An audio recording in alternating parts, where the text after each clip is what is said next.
হ্যাঁ বলে, এটার কাজ কি? এটা ইউনিটি ভোল্টেজ গেইন তৈরি করে। ইউনিটি ভোল্টেজ গেইন বুঝলাম, বাট এটা দরকারটা কি? ইউনিটি ভোল্টেজ গেইন দিলে এটা তো আমার দরকার নেই। এক দিয়ে গুণ করার জন্য আমি একটা জিনিস কেন সার্কিটের একটা কম্পোনেন্ট বাড়াবো?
বাফার ইউজ করার মেইন অ্যাডভান্টেজ হচ্ছে এটা একটা কাজ হচ্ছে, ইট prevents one stage input impedance from loading the prior stage output impedance. এটার মানে কি? আমরা লোডিং ইফেক্ট যখন পড়ছিলাম তখন আমরা বুঝছিলাম যে কোন একটা ভোল্টেজ সোর্স বা কোন একটা ভোল্টমিটার বা যেটা বলুন কেন, ওইটা একটা ইন্টারনাল রেজিস্ট্যান্সের কারণে আমার সিগন্যাল লস হতে পারে, পাওয়ার এনার্জি লস হতে পারে, এফিসিয়েন্সি কমে যেতে পারে। এক্ষেত্রে বাফার সার্কিট যেটা করবে, আপনার ভি ইন থেকে যে ইনপুট ইম্পিডেন্স বা যেটার কারণে আপনার যে লোডিং ইফেক্টটা থাকতে পারে, এই লোডিং ইফেক্টটাকে ও আপনার এই পরবর্তীতে আমরা যেখানে কানেক্ট করতাম ওই জায়গা থেকে আইসোলেট করে দিবে। এখন হচ্ছে গিয়ে আপনার যদি ওই যে আমরা যে লোডিং ইফেক্টটা শুরুর ক্লাসে দেখছিলাম ওইরকম কোনো লোডিং প্রবলেম থাকেও, ইন্টারনাল রেজিস্ট্যান্স থাকেও, ইনপুট ইম্পিডেন্স থাকেও, এটার ইফেক্টটা আর এখানে আসবে না। এটা হচ্ছে আপনার বাফার ইউজ করা one of the main reason. এটা কেন আসবে না? কারণ আপনার মাথায় রাখতে হবে যে একটা আইডিয়াল অপ অ্যাম্পের ইনপুট ইম্পিডেন্স অনেক হাই থাকে, তাহলে এই কারণে এটা ওর মানে সোর্স থেকে বেশি কারেন্ট টানবে না, অপ অ্যাম্প নিজের কোনো কারেন্ট টানবে না। তো এই জিনিসটাকে বলে হচ্ছে impedance matching.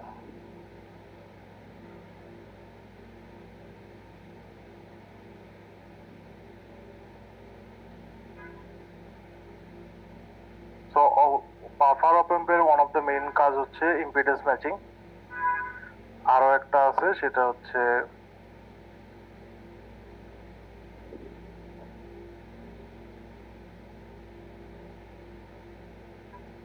Signal isolation. Signal isolation এটা হচ্ছে অনেক ইনপুট আউটপুট অনেকগুলো কম্পোনেন্টের মাঝখানে আমরা মাঝে মধ্যে বাফার ইউজ করি, যাতে একটা কম্পোনেন্ট আর একটা কম্পোনেন্টকে ইফেক্ট না করে বা লোড না করে। এখানে যেটা অফিসিয়াল টার্ম, যেটা একটা আর একটাকে যেন ইফেক্ট না করে। আর একটা হচ্ছে এটা মাঝে মধ্যে সিগন্যাল অ্যাম্পলিফায়ারের সাথে ইউজ করা হয়। মানে এটা একটা ক্যাসকেডেড ডিজাইন থাকে অনেক জায়গায়, যে একটার সাথে আরেকটা, এগুলো মানে একই সাথে প্যাকেজের মতো আসে। আমরা একটু পরে দেখবো যে কিছু অ্যাম্পলিফায়ার সার্কিটে বা কিছু অপ ডিভাইসে আমাদের অলওয়েজ বাফার ইউজ করা লাগে। কেন লাগে এটা আমরা একটু পরেই দেখবো। আমরা লাস্ট ক্লাস শেষ করছিলাম হচ্ছে এভারেজিং সার্কিট দেখে, যে এভারেজ যে মাল্টিপল ভোল্টেজ থাকে ওগুলো এভারেজ আমরা কিভাবে বের করতে পারি। ওখানে হচ্ছে আমরা লাস্টের ক্লাসে আমরা ওটা দেখছিলাম যে এটা 3টা রেজিস্ট্যান্স থাকলে কি হবে, 4টা থাকলে কি হবে, 5টা থাকলে কি হবে, এই কেসগুলো আমরা দেখছি এবং বুঝছি। আজকে আমরা যেটা দেখবো সেটা হচ্ছে সেটাকে বলে ডিফারেন্সিয়াল এমপ্লিফায়ার।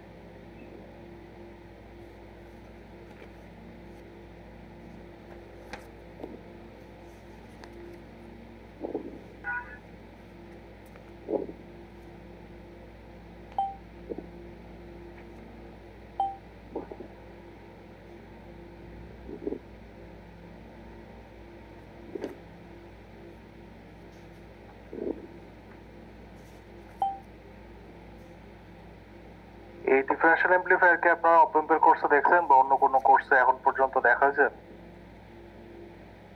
স্যার এইটা তো ডিফারেন্সিয়েটর, স্যার এটা তো পড়ি নাই স্যার। এইটা আমরা স্যার মনে হয় মানে স্যার সাবস্ট্রাক্টর মনে হয় পড়ছিলাম স্যার, এটা ভোল্টেজ সাবস্ট্রাক্টর। এটাকে আমি ডিফারেন্সিয়েটর বলি নাই, ডিফারেন্সিয়েটর ইন্টিগ্রেটর সার্কিট আলাদা, এটা হচ্ছে ডিফারেন্সিয়াল এমপ্লিফায়ার বলে বা সাবস্ট্রাক্টর যেটা বলেন ওটাই। ডিফারেন্স এমপ্লিফায়ার বলে যে একটা থেকে আরেকটা বিয়োগ বের করে। ডিফারেন্সিয়াল আর ডিফারেন্সিয়েটর এগুলো আলাদা জিনিস। এটাও তাহলে আপনারা পড়ছেন, আপনার কথা আমি যেটা বুঝলাম। জি স্যার, এটা পড়ছিলাম। এটা ডেরিভেশন পারেন? জি স্যার, পারবো। এটা কিভাবে করে এটা? স্যার এইটাতে আমরা স্যার ওই যে কালকে একটা সুপারপজিশনের কথা বলছেন স্যার, ওইটা মনে হয় এইটাতে আমরা অ্যাপ্লাই করছিলাম। সুপারপজিশন অ্যাপ্লাই করছিলাম, আচ্ছা ঠিক আছে। তাহলে তো খুবই ভালো কথা যদি আপনারা পারেন। সুপারপজিশন অ্যাপ্লাই করতে হবে, এটা ঠিক। অ্যাপ্লাই করার পরে অনেক বড় একটা ইকুয়েশন আসে, এত ছোট ইকুয়েশন আসে না। ইকুয়েশনটা যদি আমি লিখি তাহলে ইকুয়েশনটা আসবে এরকম।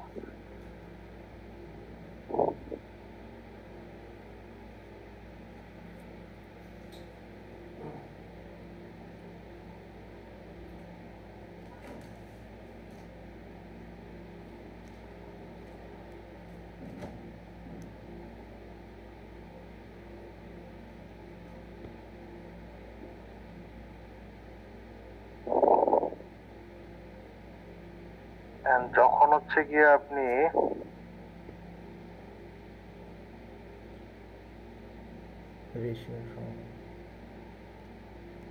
এটা ধরে নিবেন তখন আপনি এটা পাবেন,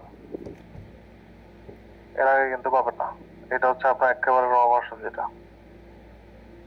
আর সবগুলো রেজিস্ট্যান্স যদি আপনি ইকুয়াল ধরেন তখন হচ্ছে গিয়ে আপনি একেবারে জাস্ট ডিফারেন্সটা পাবেন, তাই না? আমি কি ঠিক বললাম?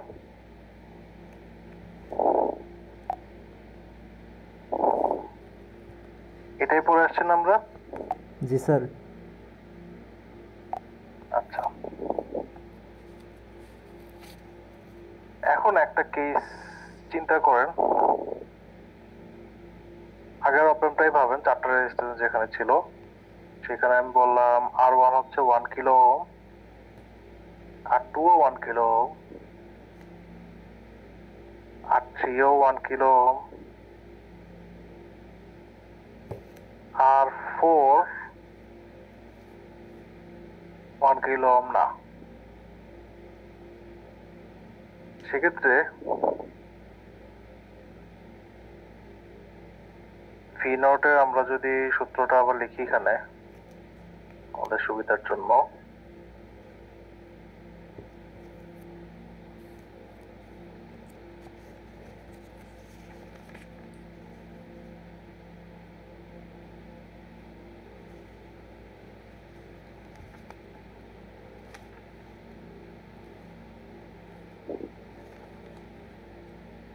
এটা ইকুয়াল টু কত আসবে?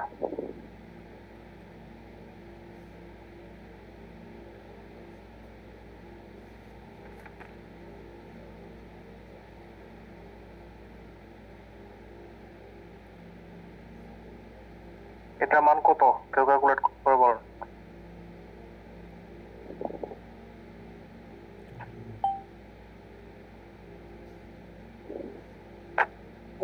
স্যার 0.499।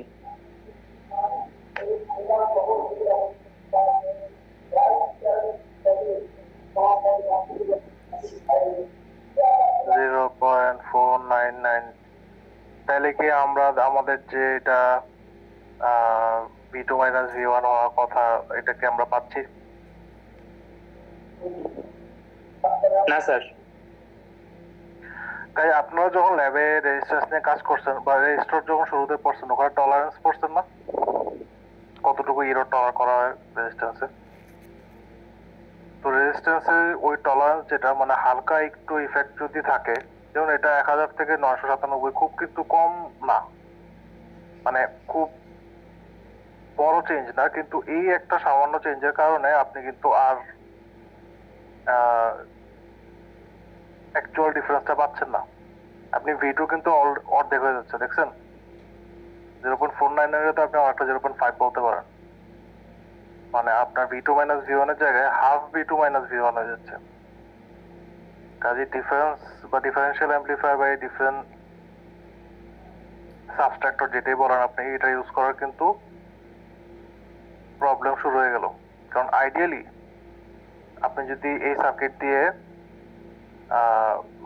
অ্যাকচুয়াল ওই V2 মাইনাস V1 বের করতে চান, আপনার কিন্তু চারটা রেজিস্ট্যান্সের ভ্যালু একেবারে সেম টু সেম হতে হবে, তাই না?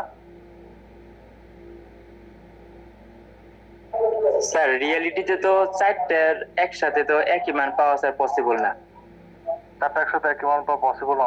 তাহলে আমরা কি বুঝতেছি যে এই ডিফারেন্সিয়াল অ্যাম্পলিফায়ার বা সাবস্ট্রাক্টর যেটা আমরা পড়ছি, এটা প্র্যাকটিক্যালি কতটা ইমপ্র্যাকটিক্যাল, এটা আসলে আমরা করতে পারবো কিনা। কারণ এখানে আপনি যদি 999 দিয়েও দেখতে পারেন, তাও দেখবেন যে একটা সিগনিফিকেন্ট চেঞ্জ চলে আসবে আপনার V2-তে। তো আমাদের এটা হচ্ছে আমি বলবো যে ডিফারেন্সিয়েটর বা সাবস্ট্রাক্টর যে সার্কিটটা, এটার একটা ড্রব্যাক হবে। কারণ এখানে আরেকটা ইম্পর্টেন্ট জিনিস আমাদের মাথায় আসতে হবে, সেটা হচ্ছে যেটাকে আমরা বলবো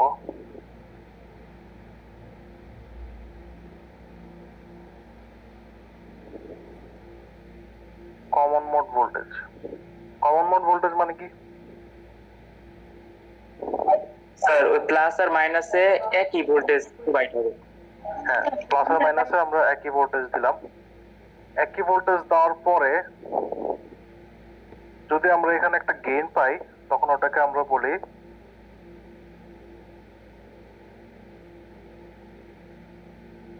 common mode gain. Common mode গেইনটা কিন্তু মোটেও এক্সপেক্টেড কিছু না, এটা কিন্তু আমাদের পাওয়ার কথা না, কিন্তু এটা চলে আসতেছে।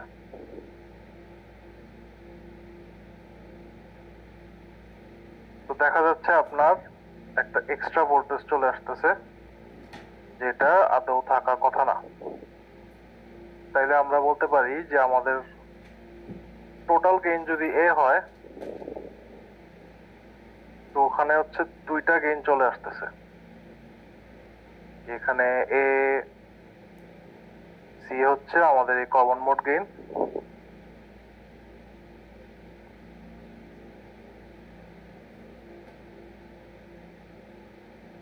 আর A D হচ্ছে আমাদের ডিফারেন্সিয়াল গেইন।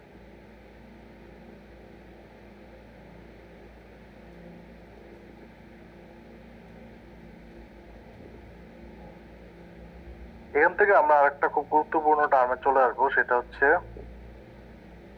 CMRR। এটা ফুল মিনিং কি? Sir common mode rejection ratio. Ratio. CM বারবার লিখতেছি না, রিজেকশন রেশিও।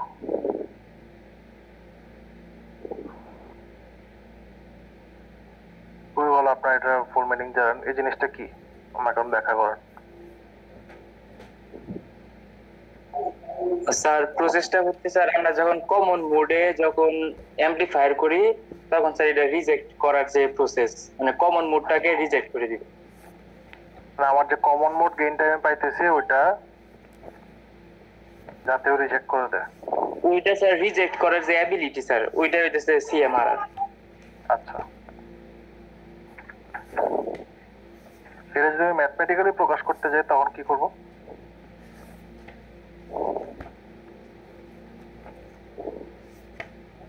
স্যার একটা ফর্মুলা আছে। ফর্মুলাটা কি? স্যার স্যার এখন মনে নাই।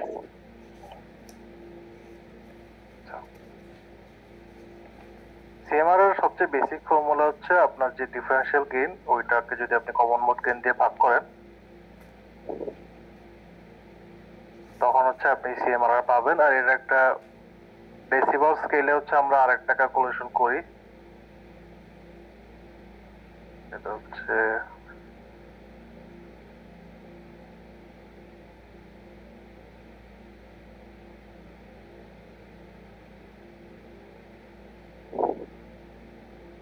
যেখানে এসি হচ্ছে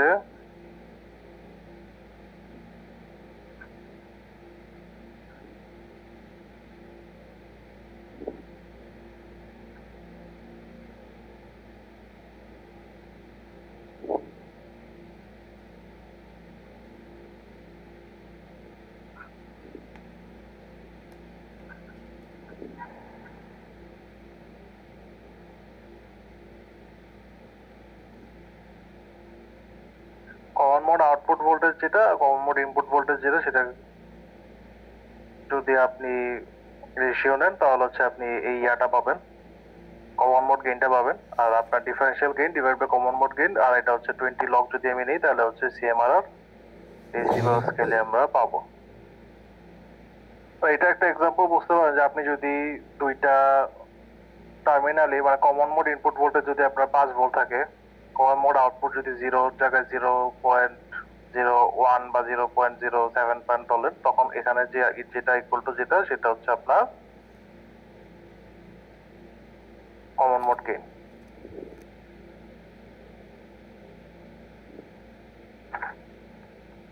তো এই ধরনের ছোটখাটো ম্যাথ আশা করতে পারেন।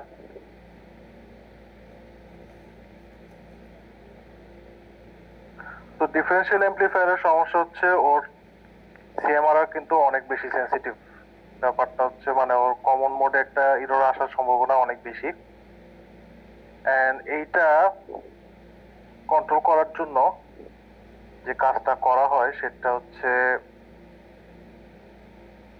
এইখানে যে R4টা আছে, R4টাকে ভ্যারিয়েবল রেজিস্ট্যান্স হিসেবে রাখা হয়। ভ্যারিয়েবল রেজিস্ট্যান্স হিসেবে কেন রাখা হয়? ভ্যারিয়েবল রেজিস্ট্যান্স হিসেবে রাখা হয় যাতে এটা ঘুরায় এমন একটা অবস্থায় নিয়ে আসা যায় যেখানে আপনার যেই রেজিস্ট্যান্স আনইকুয়াল হওয়ার জন্য যে প্রবলেমটা হচ্ছে সেটা সলভ করা যায়। কিন্তু এরপরও আসলে প্রবলেম থেকেই যায়। এটা একটা বড় রিজন হচ্ছে আপনি যে মনে করেন 4টা রেজিস্ট্যান্স আছে, 4টা রেজিস্ট্যান্স দেখা যেতে পারে যে আপনার 4টা 4 রকম। মানে 1 কিলো ওহম একটা রেজিস্ট্যান্স নিছেন, বাট রিডিং নিয়ে দেখা যাচ্ছে যে একটা 995, একটা 97, একটা 1005। কাজে এরকম প্রবলেম নিয়ে তো আসলে কাজ করা ঝামেলা। তো সেটা সলভ করার জন্য আমরা আরেকটা সার্কিট নিয়ে আসি। ওইটার নাম কি?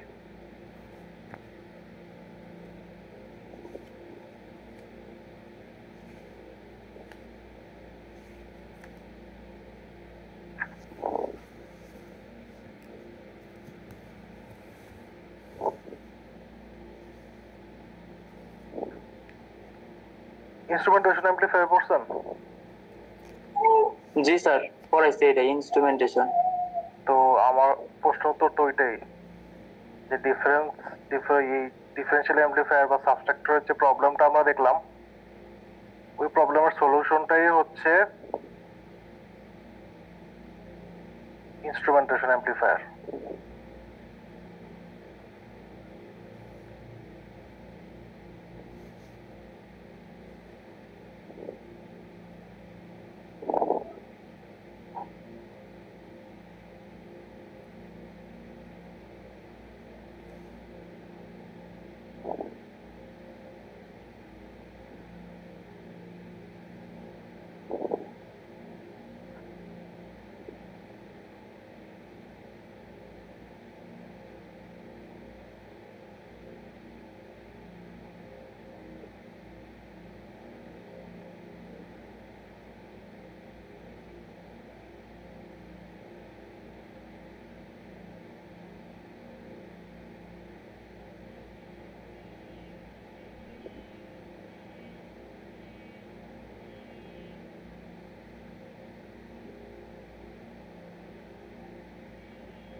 যেহেতু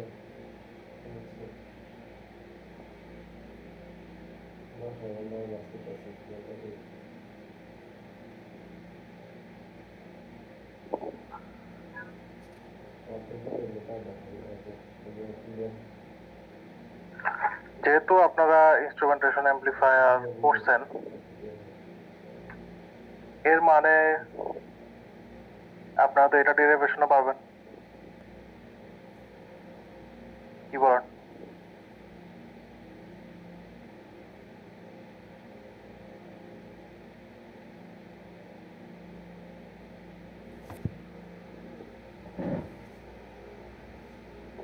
এটা ডেরিভেশন পাবেন না?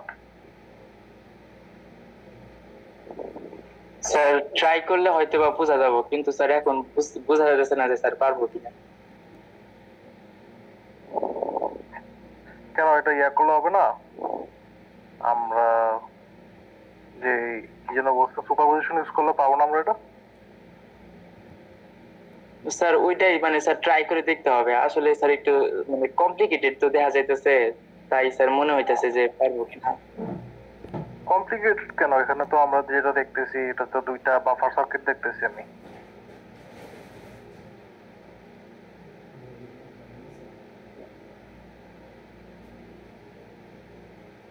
এই সার্কিটের স্টেজ আছে দুইটা। একটা হচ্ছে এই স্টেটটাকে বলা হচ্ছে বাফার,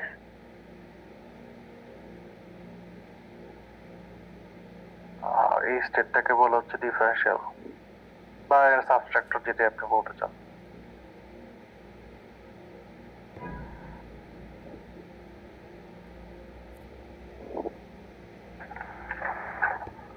যেহেতু আপনারা চেষ্টা করতে চান, আমিও চাই আপনারা চেষ্টা করেন। এটা হচ্ছে নেক্সট রোববারের ভিতর আপনারা ট্রাই করেন এটা ডিরাইভেশন করার। এটা আউটপুটটার চেহারা কেমন হবে আমি বলে দিচ্ছি।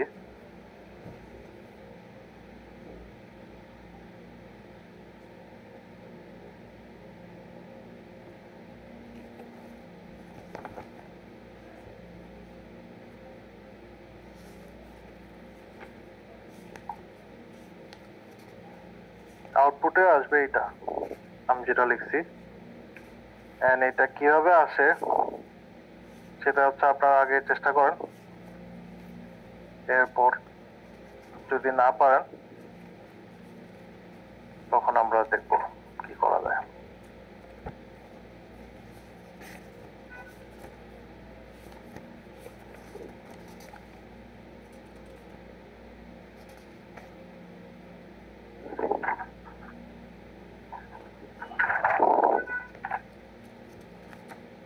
এখন এতক্ষণ যে আমরা সূত্রগুলো দেখলাম, এটার বেসিসে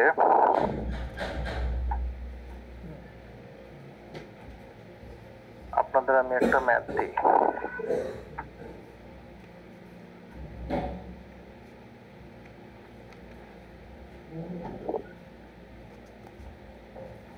এটাকে যদি আমি শুধু গেইনে লিখতে চাই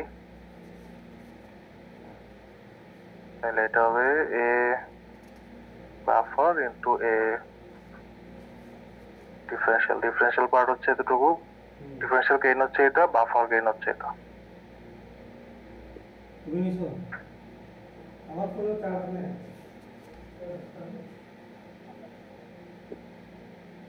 এটার থেকে মানে এটা একটা বড় সুবিধা আছে আপনার, আমরা যে আগে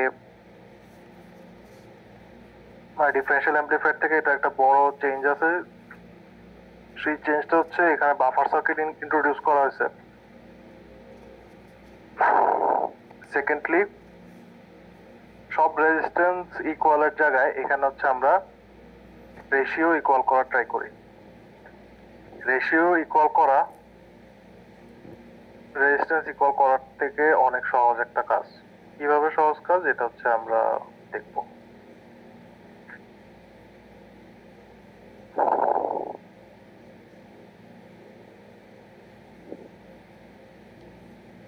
তাকে আমি যদি একটা ডিজাইন প্রবলেম বলি, যেখানে আমার সিএমআরআর হতে হবে 60 ডেসিবেল।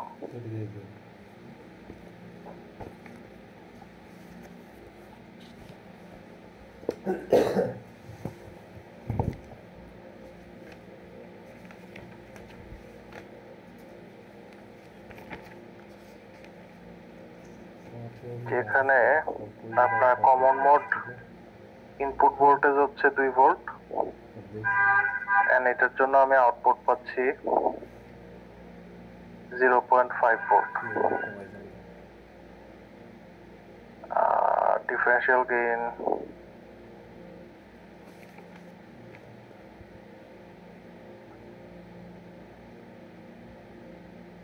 ধরেন 1।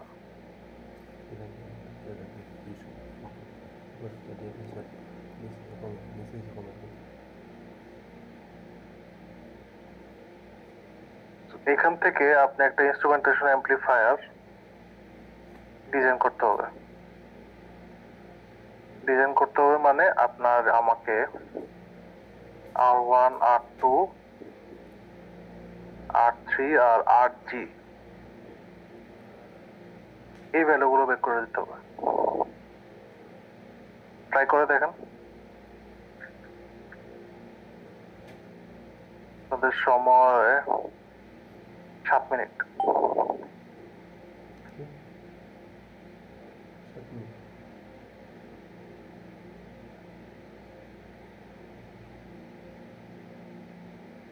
আমি কিছু হিন্ট দিয়ে দিচ্ছি।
অর্ধেক ম্যাথ করে দিছি, বাকিটা করেন।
মারা গেছে?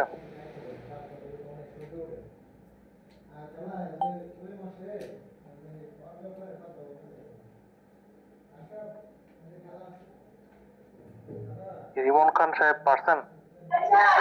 না স্যার, পারি নাই। কেন পারেন নাই? না যে স্যার এখানে এসি এর সাথে স্যার আমরা ওই যে R1 R2 বি আউটপুট এগুলো সম্পর্ক কিভাবে নিয়ে আসবো? আচ্ছা,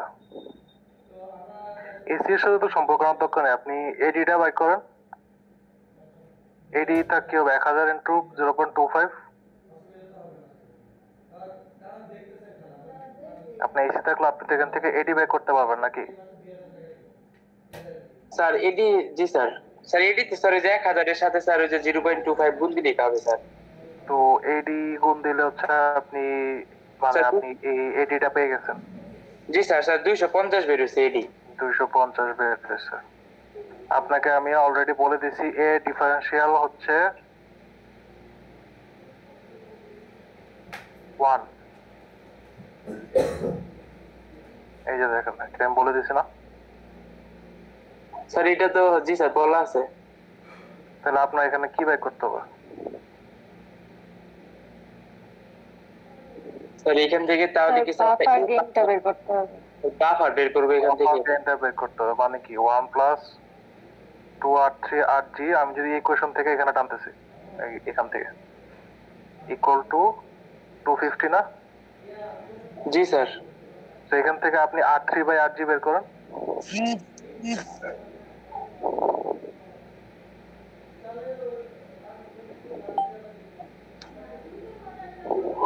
মানে স্যার আমরা কি রেশিও বের করবো তাহলে sir? Ratio R3 by RG বের করলে হ্যাঁ আপনি রেশিও বের করবেন। R3 বাই RG পাবেন হচ্ছে 124.5। তাই আপনার R3 এবং RG এমন ভাবে নিতে হবে যাতে দুইটা R3 কে RG দ্বারা ভাগ করলেও 124.5 পান। আর হচ্ছে আমি যেহেতু অলরেডি বলেই দিছি যে এই ডিফারেন্সিয়াল হচ্ছে 1, তার মানে আপনি হচ্ছে R2 R1 যদি জাস্ট ইকুয়াল রেজিস্ট্যান্স নেন তাইলেই হবে। আপনি এটা 1 কিলো ওহম, এটাও যদি 1 কিলো ওহম নেন অথবা 100 100 5 doesn't matter. R2 equal to R1 হইলেই আপনি 1 পেয়ে যাবেন। আর বাফারের জন্য হচ্ছে আপনার R3 বাই RG এমন ভাবে চুজ করতে হবে যাতে আপনার এটা রেশিওটা 124.5 হয় অথবা 2R3 by RG equal to 249 হয়। বুঝতে পারছেন? জি স্যার। তাহলে আমি আপনাদের এখান থেকে আর কিছু বের করতে পারি না। আমি আপনাদের এডি বাই করার সব মশলা দিয়ে দিছিলাম এবং অনেকটুকু আমি বেরও করে দিছি। AC AD by AC ratio বের করে দিছি, এসি বের করে দিছি। আপনাদের শুধু এডিটা বের করার কথা। এডি বের করছে, বের করে এই এডিফও বলে দিছি। আমি শুধু এই বাফার গেইনটা বের করার কথা। শুধু বাফার গেইনটা বের করে আপনার বলার কথা যে আপনার আমার R3 বাই RG এমন ভাবে চুজ করতে হবে যেন 124.5 রেশিওটা থাকে। সেটা আপনি একটা রেজিস্ট্যান্স দিয়ে আপনি এটা এক্সপ্লেনও করতে পারতেন।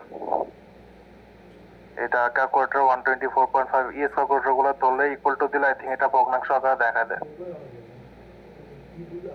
কাজেই আপনাদের কাজ ছিল একটু কি, কাজটা কি সহজ ছিল না কঠিন ছিল?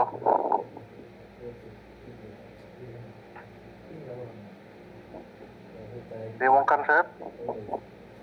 জি স্যার। স্যার স্যার সূত্রটা আসলে স্যার এডির যে সূত্র এ বাফার ইনটু এ ডিফারেন্স, স্যার এই সূত্রটা মানে খেয়াল আসছিল না স্যার। খেয়াল রাখতে হবে, এটা সমস্যা নেই। এটা যদি আপনারা ডিরাইভেশন করেন তখন আপনাদের খেয়াল থাকবে। কাজে এটা হচ্ছে আমি আপনাদের অনেকেরই অ্যাসাইনমেন্ট পাইছি, থ্যাংক ইউ যারা দিচ্ছেন। আপনার নেক্সট পেপারের ভিতর এই ডিফারেন্সিয়াল অ্যাম্প্লিফায়ারের এই গেইনের ফর্মুলাটা বের করে করবেন। আর হচ্ছে এই ম্যাথ যেটা আছে, এই ম্যাথটা একটু চেঞ্জ করে দিই আপনাদের। এইটা 60 ভোল্ট 60 ডিবির জায়গায় 100 ডিবি আপনাদের অ্যাসাইনমেন্টের জন্য।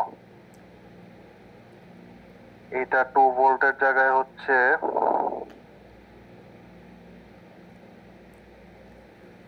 5 ভোল্ট, ওসিএম হচ্ছে 0.25 ভোল্ট, ডিফারেন্সিয়াল গেইন হচ্ছে 5। তো 5 না, মানে আমি আপনাদের ইন্টারেস্টিং প্যাটার্ন দেখছি আপনাদের অ্যাসাইনমেন্টে।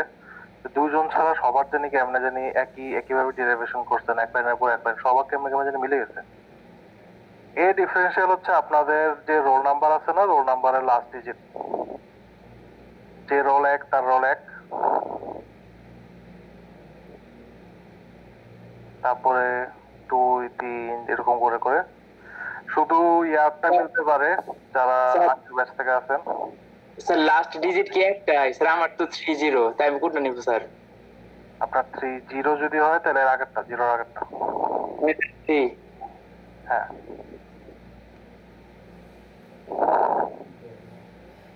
তো জিরো যাদের আছে তারা জিরোর আগেরটা নেবেন, আর যারা আগের ব্যাচের আছে তাদের কোনো সমস্যা নেই, যেটা আছে ওইটি।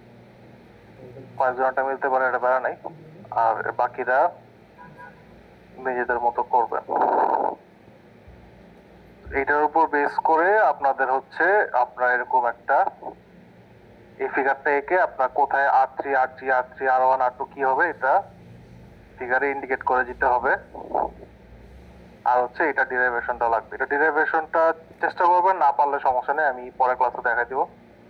কিন্তু ম্যাথ সবারই করতে হবে, ম্যাথ সবার পারতে হবে, এই কারণ যে ম্যাথ দেখাই আমি ক্লাসে দেখাইতেছি, এটার কোনো এক্সকিউজ নেই। আচ্ছা, এখন এইটা এই ডিফারেন্সিয়াল অ্যাম্প্লিফায়ার ইউজ করার মেজর অ্যাডভান্টেজ হচ্ছে যে আপনার এখানে আমরা আগে যে সাবস্ট্রাক্টর বা ডিফারেন্সিয়াল অ্যাম্প্লিফায়ার দেখছি, এই জায়গায় ইনপুট সরাসরি চলে আসতেছে আপনার অপারেন্ট সার্কিটে। এই জায়গায় হচ্ছে ওই লোডিং ইফেক্ট হওয়ার একটা সম্ভাবনা থেকে যাচ্ছে। কিন্তু এইটা আমরা যখন দেখতেছি এই V1 V2 দুইটা সোর্সই একটা বাফার দিয়ে যাচ্ছে, তাহলে বাফার দিয়ে যাওয়ায় ওই লোডিং ইফেক্টের প্রবলেমটা আর নাই। এটা হচ্ছে এক নম্বর মানে অ্যাডভান্টেজ ইনস্ট্রুমেন্টেশন অ্যাম্প্লিফায়ারের। 2 নম্বর সুবিধাটা হচ্ছে আপনি শুধু এই RG এর ভ্যালুটা যদি আপনি চেঞ্জ করেন, এটা দিয়ে আপনি পুরো গেইনই, মানে এটা RG, এটা আর গেইনের জন্য জি বলা হচ্ছে, এই একটা ভেরিয়েবল রেজিস্ট্যান্স দিয়ে আপনি আপনার সার্কিটের গেইন চেঞ্জ করতে পারবেন। এটা যে আপনার ডিজায়ার্ড গেইনে নিয়ে আসতে পারবেন। এবং এখানে আপনি যদি রেশিওগুলো মেনটেন করেন তাহলে আর কোনো প্রবলেম নাই। রেশিও মেনটেন করা ইন্ডিভিজুয়ালি 4টা রেজিস্ট্যান্স সমান রাখার চেয়ে অনেক ইজিয়ার এবং ফিজিবল। কারণ আপনার হাতে যে দুইটা মানে আপনার হাতের রেজিস্ট্যান্স গুলো দিয়ে আপনি কাজটা করতে পারবেন। আরেকটা ব্যাপার হচ্ছে ইনস্ট্রুমেন্টেশন অ্যাম্প্লিফায়ারের CMRR ডিফারেন্সিয়াল অ্যাম্প্লিফায়ার থেকে অনেক বেশি হাই। কাজে হচ্ছে কমন মোড ভোল্টেজ বা কমন মোড যে সমস্যাগুলো, ওই সমস্যাগুলো ইনস্ট্রুমেন্টেশন অ্যাম্প্লিফায়ার অনেক ভালোভাবে হ্যান্ডেল করতে পারে, যেটা ডিফারেন্সিয়াল অ্যাম্প্লিফায়ার পারে না। এই কারণে যেসব জায়গায় ডিফারেন্সিয়াল অ্যাম্প্লিফায়ারের ইউজ আছে, ম্যাক্সিমাম জায়গায় আমরা ইনস্ট্রুমেন্টেশন অ্যাম্প্লিফায়ার ইউজ করি ট্রেডিশনাল ডিফারেন্সিয়াল অ্যাম্প্লিফায়ারের জায়গায়।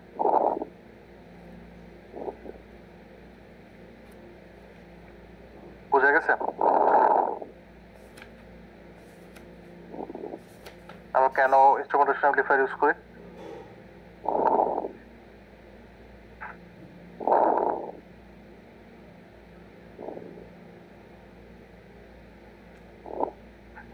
বুঝেন নাই কেউ তাহলে?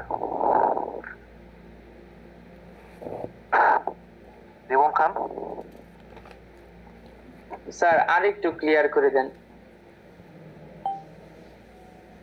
ডিফারেন্সিয়াল অ্যাম্প্লিফায়ারের সমস্যা ছিল হচ্ছে, আমি বলতেছি খুব ভালো মতো খেয়াল করেন, আমি জিজ্ঞেস করবো উপরে। এখানে ভোল্টেজ সোর্স সরাসরি অপ অ্যাম্পের সাথে কানেক্টেড হয়ে যাচ্ছে বা আমার মেইন সার্কিটের সাথে কানেক্টেড হয়ে যাচ্ছে, যেটা লোডিং ইফেক্ট হওয়ার সম্ভাবনা খুব বেশি, মানে হচ্ছে আপনার ভোল্টেজ সোর্স নিজে কারেন্ট আনার সম্ভাবনা অনেক বেশি, সে হচ্ছে আমার আউটপুটে একটা প্রবলেম ক্রিয়েট করতে পারে। কিন্তু এটা আমি এখানে বাফার ইউজ করতেছি যেটা ইম্পিডেন্স ম্যাচিং করে, যেটা আমরা দেখলাম যে বাফার থাকায় বাফারের ইনপুট ইম্পিডেন্স অনেক হাই হওয়ায় এই লোডিং ইফেক্টটা আর থাকে না। এই সাইডের কোনো কম্পোনেন্ট, এই সাইডের কোনো মানে বাফারের পরের সাইডের কোনো কম্পোনেন্টকে লোডিং ইফেক্ট দ্বারা ইফেক্ট করতে পারবে না, 1 নাম্বার পয়েন্ট।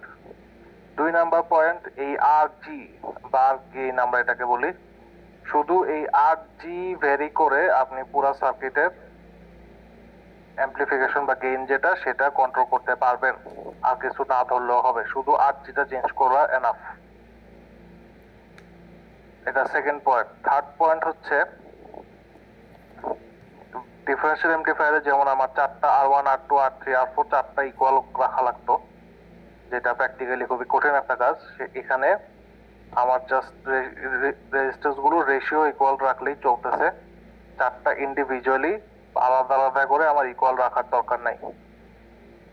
সাবসিকুয়েন্টলি আমার ইনস্ট্রুমেন্টেশন অ্যাম্প্লিফায়ারের সিএমআরআর অনেক বেশি হয়। কমন মোড ভোল্টেজ থেকে যে প্রবলেমগুলো হইতে পারে ওই প্রবলেমগুলো ইনস্ট্রুমেন্টেশন অ্যাম্প্লিফায়ারে খুব একটা হয় না, যেটা সাবস্ট্রাক্টর বা ডিফারেন্সিয়াল অ্যাম্প্লিফায়ারে অনেক বেশি হয়। এখন হচ্ছে সিয়া সাহেব আমাকে বলেন যে আমরা ইনস্ট্রুমেন্টেশন অ্যাম্প্লিফায়ার কেন ডিফারেন্সিয়াল অ্যাম্প্লিফায়ারের উপর ইউজ করি।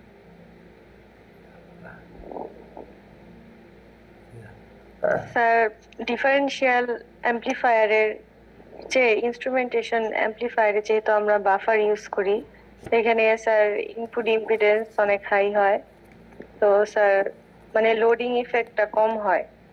ওকে, জি একটা পয়েন্ট। আর 2 নাম্বার পয়েন্ট হচ্ছে স্যার এখানে আমরা আরজি রেজিস্ট্যান্সটা চেঞ্জ করেই আর কি পুরো অ্যাম্প্লিফায়ারের গেইনটাকে নিয়ন্ত্রণ করতে পারি। ওকে, জি স্যার।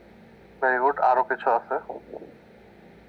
আরেকটা হচ্ছে স্যার ইনস্ট্রুমেন্টেশন অ্যাম্প্লিফায়ারে স্যার সিএমআরআরটা ডিফারেনশিয়াল অ্যাম্প্লিফায়ারের চেয়ে বেশি হয়, এই কারণে স্যার যে সিএমআর এর কম হওয়ার কারণে যে সেনসিটিভিটি গুলো হয় মানে ডিফারেনশিয়াল অ্যাম্প্লিফায়ারে, এইটা স্যার ইনস্ট্রুমেন্টেশন অ্যাম্প্লিফায়ারে কম ডিফারেনশিয়ালের তুলনায়।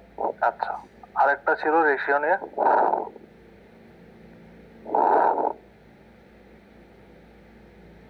স্যার এটা ঠিক বলতে পারছি না স্যার। আচ্ছা, ডিফারেন্সিয়াল অ্যাম্প্লিফায়ারে যে ব্যাপারটা ছিল যে আমার R1 R2 R3 R4 চারটাই equal হওয়া দরকার ছিল, কিন্তু আমার ইনস্ট্রুমেন্টেশন অ্যাম্প্লিফায়ারে আমার শুধু রেশিও গুলো মেনটেন করতে পারলেই চলতেছে, এন্ড এগুলো চারটা ইন্ডিভিজুয়ালি ইকুয়াল হওয়ার দরকার নাই।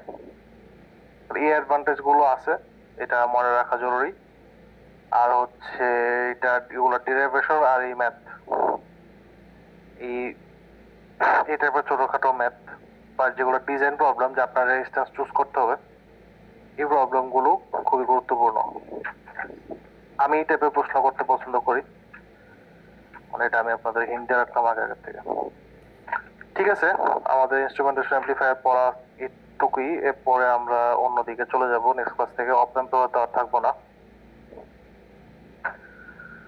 অপেম্প আপনার আগে পড়ছেন আমি জানি, কিন্তু এই ইন্ডিভিজুয়াল ইউজ গুলা কি পড়ছেন যে ডিফারেন্সিয়াল অ্যাম্প্লিফায়ার বা ইনস্ট্রুমেন্টেশন অ্যাম্প্লিফায়ার কোথায় ইউজ হচ্ছে, কেন ইউজ হচ্ছে, কোনটার সিএমআরআর হাই হয়, মানে আমরা কেন এই ডিজাইনটা নিয়ে আসতেছি। তো এই কোশ্চেনটা আপনাদের করতে হবে যে স্যার এটা আমরা কেন করতেছি, ওইটা কেন করতেছি। এটা সবসময় হয়তো স্যাররা আনসার দিতে পারবে না, এটা হয়তো স্যাররা দেখে এসে বলবে পরে, বা সবাই সবকিছু জানবে, এটা আসলে হয় না। কিন্তু স্যাররা ছাড়াও নলেজের আরো অনেক সোর্স আছে, ওই সোর্স গুলো আপনাদের বুঝতে হবে। কিন্তু অবশ্যই আপনাদের এই কেন এই কোশ্চেনটা করতে হবে।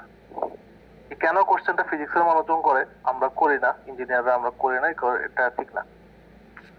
এই জন্য হচ্ছে আমরা কোন নলেজ থেকে একটু দূরে সরে যাই। সবকিছুতে কেন কেন হচ্ছে বা কেন লিখতেছি একটা কিছু, এই জিনিসটার জায়গায় আরেকটা জিনিস আমরা কেন ইউজ করতেছি, বা ডিফারেন্সিয়াল অ্যাম্প্লিফায়ার থেকে ইনস্ট্রুমেন্টেশন অ্যাম্প্লিফায়ার তো সার্কিট অনেক বড়, অনেক অপারেটর আপনার এক্সট্রা অ্যাড করতেছে, তো কেন অ্যাড করতেছে আপনার এই কোশ্চেনটা আসা উচিত মনে। কেন কোশ্চেন করলে হচ্ছে ওখানে উত্তরগুলো ভালো মতো বুঝতে পারবেন, আর বুঝতে পারলে এটা আর ভুলবেন না কখনো। ঠিক আছে।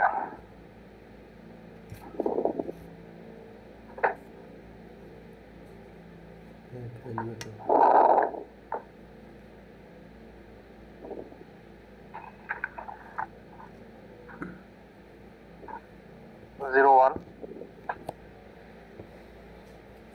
Roll number 1. 9 2. Yes, sir.